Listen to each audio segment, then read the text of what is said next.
Apathy is always a threat. But what about when anxiety is the primary problem? What about when people are exhausted, chronic, so wiped they can't even get to church, anxious, distracted, can barely even be present to God because they're on their phone, so full of doubt, pain from a broken family? They need the rich resources of other aspects of the Christian faith. Not to throw the baby out with the bathwater, but they need at least some of the contemplative tradition. And I don't just mean liturgy and quiet. They need what you could call a contemplative, charismatic spirituality.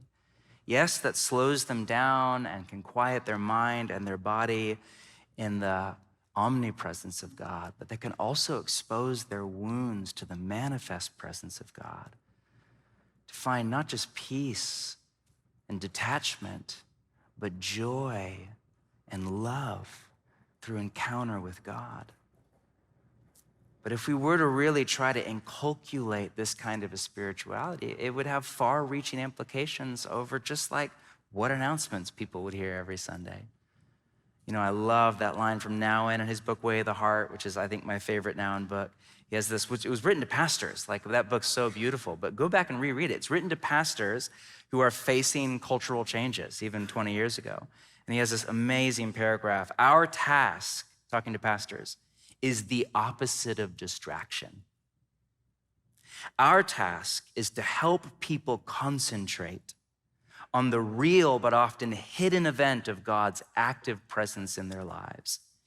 Hence, the question that must guide all organizing activity in a parish or a local church is not how to keep people busy, but how to keep them from being so busy that they can no longer hear the voice of God who speaks in silence.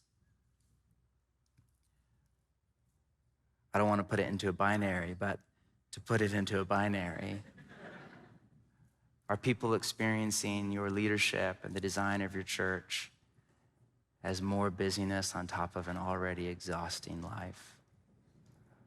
Or as training and slowing down to live around what really matters in the kingdom of God, which is not just Sabbath and quiet prayer. It's serving the poor, it's life in community, it's witness, and all of that takes time.